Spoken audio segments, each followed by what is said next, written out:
Maybe you are lying in bed right now, or sitting somewhere procrastinating on some chore you should have finished 3 hours ago while scrolling through a YouTube video about dead people. Honestly, that is totally normal, but here is the thing: those very same dead people were also lying somewhere, staring up at something above them, likely also wasting time, except there's something above them was not some stained ceiling, damage resembling the country of Italy. It was the endless night sky, every star, totally unfiltered with no screen glare to compete with, and they had absolutely no clue how to spend their evening either.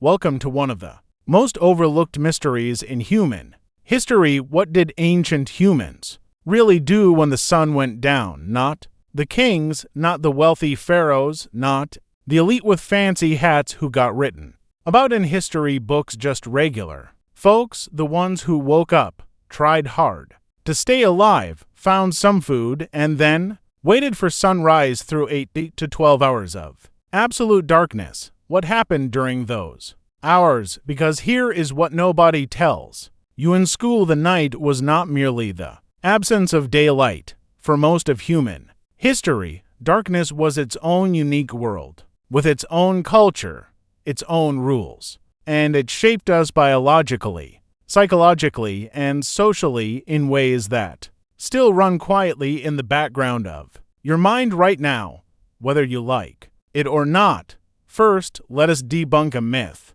You have probably heard that ancient humans slept when it grew dark and woke up when the sun rose, like some very inefficient solar panels. Sleep, wake, hunt, repeat, simple, clean, and straightforward. But that is wrong, and we know it because of one of the most incredible studies ever conducted on human sleep patterns. And we aren't talking about a lab. Back in 2015, a scientist named Jerome Eagle and his team tracked down 3 hunter-gatherer groups living completely without electricity: the Hadza of Tanzania, the San of Namibia, and the Semain in Bolivia. 3 groups, 3 separate continents, 0 screens. Their data completely shattered our old assumptions. These people didn't sleep when it got dark. Instead, they stayed up for about 3 hours past sunset, and they didn't wake up at sunrise either.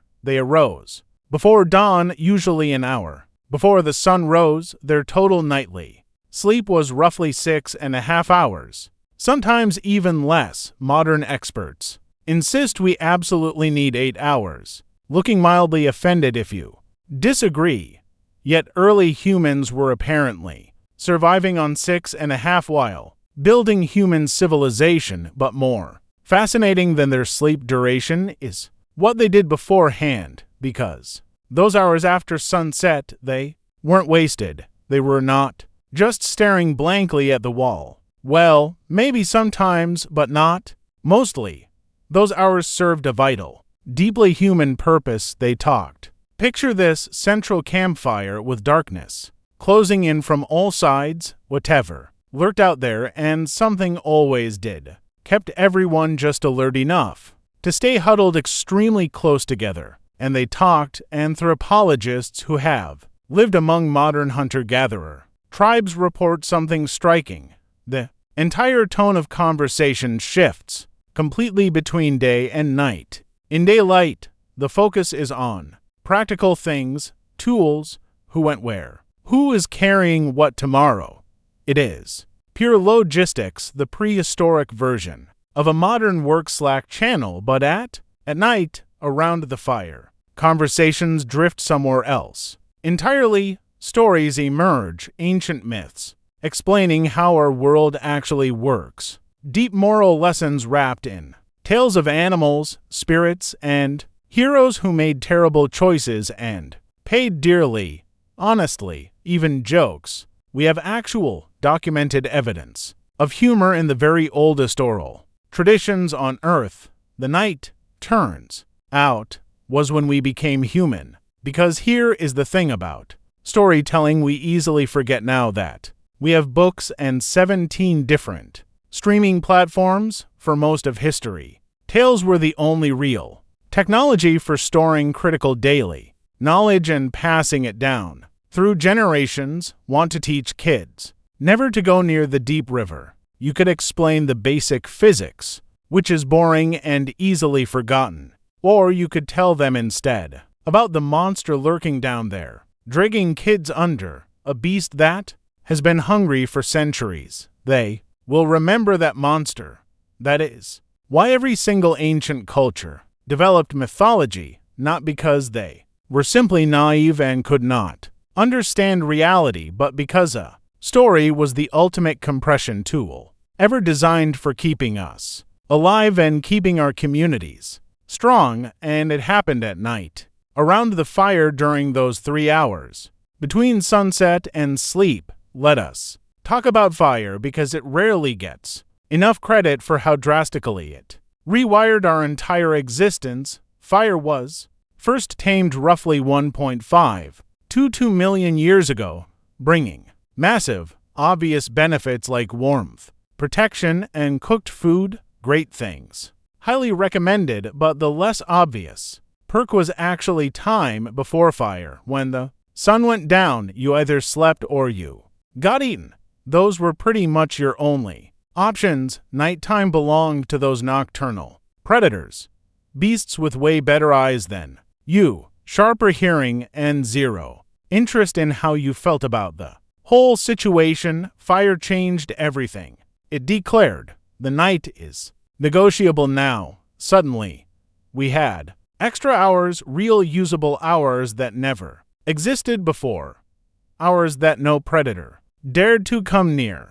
Hours that were completely yours. Anthropologist Richard Wrangham argues that fire did more than cook food. It cooked time itself. It extended our social day, giving early humans a safe space to slowly develop the unique behaviors that eventually became our culture, music, language, ritual, art, the entire package. The fireplace is, in a very literal sense, the first room we ever gathered in together, and those hours mattered so deeply they actually shaped our biology. Our eyes are actually quite good with firelight, those warm frequencies and cozy flickers. Research even suggests that firelight triggers a very specific kind of relaxed social alertness in our brains, different from bright daylight and different from total darkness. Our brain reads firelight as safe zone. Lower your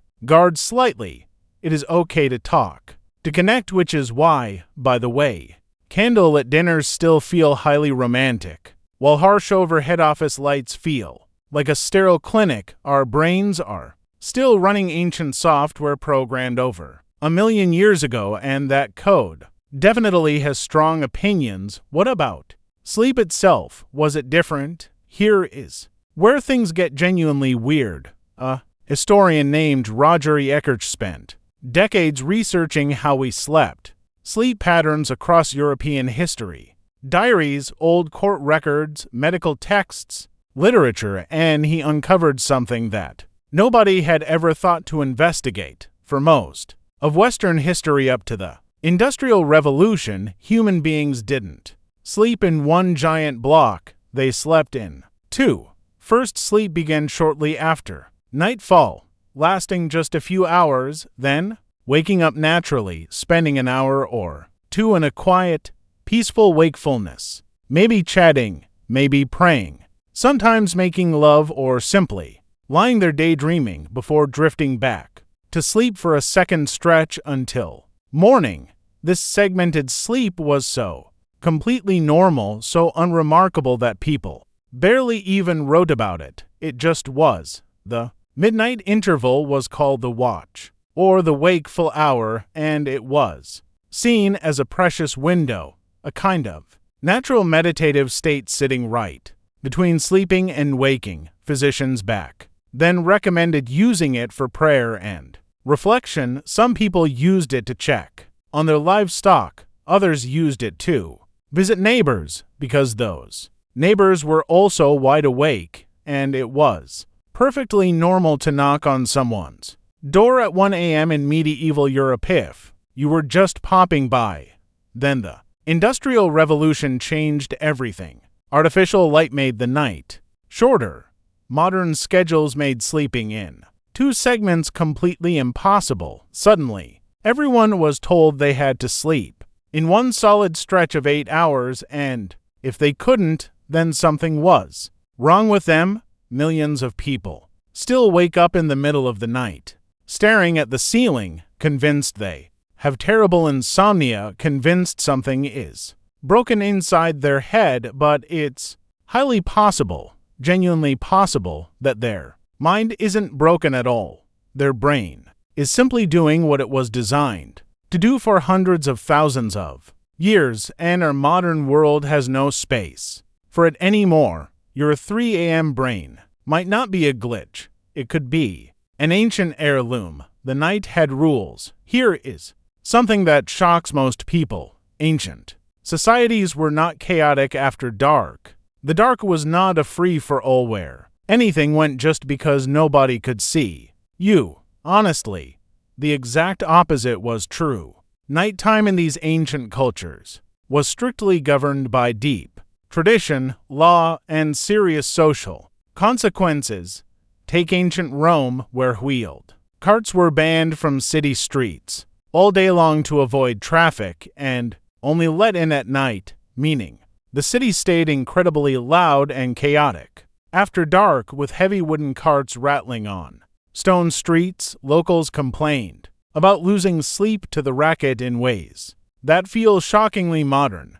There were night watchmen in nearly every single ancient city. Down in Athens, there were formal night patrols. Babylon had them too, as did medieval Europe. The job was far from glamorous, walking in the dark holding a torch, shouting out the hours so regular citizens could track how the night was moving along, but they were absolutely essential because the dark was also where danger lived, not just from animals but other humans. The dark was where crimes happened, where enemies could slip past unseen, where the social order was most fragile. Many ancient legal codes had strict rules for late-night behavior, and the penalties for crimes committed at night were often far more severe than same offenses done in daylight. Roman law actually allowed homeowners to kill thieves who broke in at night without legal consequences. Truly,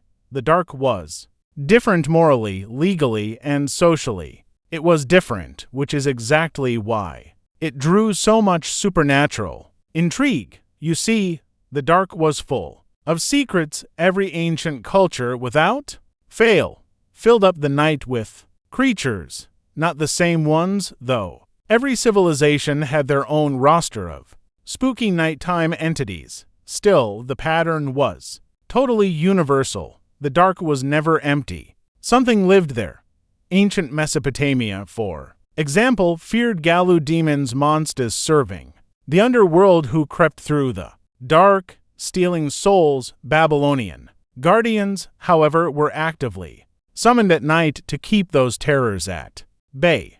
Meanwhile, ancient Egypt had its own night spirits and highly detailed beliefs about what went down during those 12 hours of darkness, which mirrored the daytime. Now, the ancient Greeks, they had Nyx, night personified as this ancient primordial goddess, so incredibly powerful that even Zeus feared upsetting her. Her children actually included death, sleep, dreams, and fate. Just think, the whole uncomfortable side of human existence fell directly under the night's control. And what about dreams? They were night's absolute wildest creation. Ancient societies actually took them far more seriously than we do today. In ancient Egypt, they even hired professional dream interpreters. Yes, that was a real, highly respected career.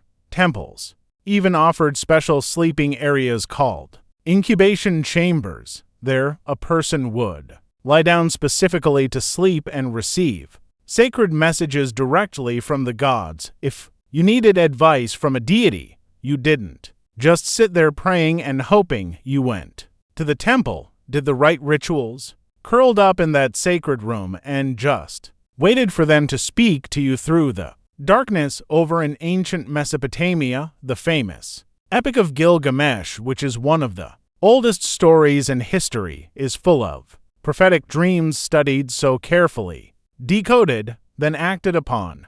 Dreams weren't mere neurological static, they were direct signals from beyond. The Greeks had their own eroi, dream spirits, including Morpheus, who could easily visit kings' dreams disguised as a human.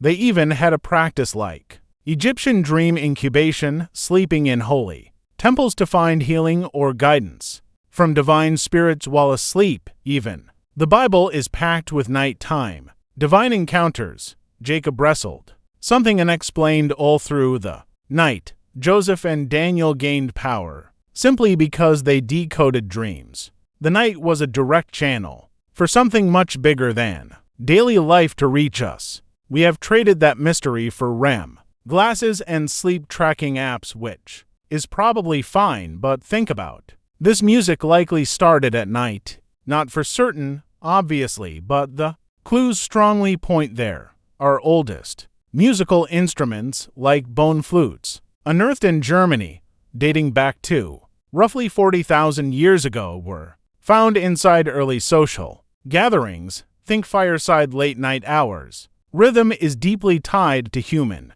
neurological bonding.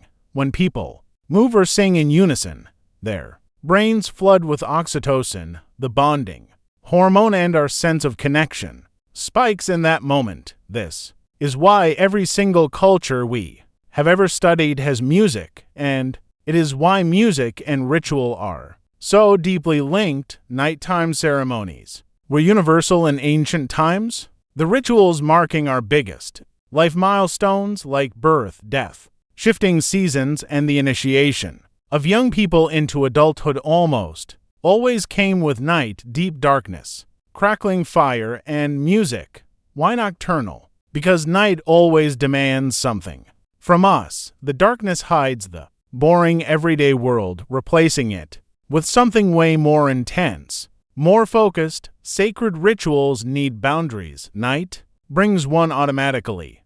Back in ancient Greece, the most massive religious rituals, like the Eleusinian mysteries, happened under total darkness. Initiates were strictly forbidden from sharing secrets under pain of death. They definitely kept quiet, because we still do not know what went down back then. But we know it happened after dark. We know fire and music ruled. And we know those who lived through those moments called it completely transformative, life-altering, the ultimate experience of their entire lives. The dark shifted people. It actually unlocked something deep, whether you explain spiritually, biologically, or poetically. The facts remain the same. Humans gathered in shadows with fire, and music always found something deep. Experiences. Let us talk about the sky, because we lost something up there, too. Early humans saw a night sky that you and I will never see. Before streetlights, before even massive candle use, the view above any spot on Earth was mind-blowing.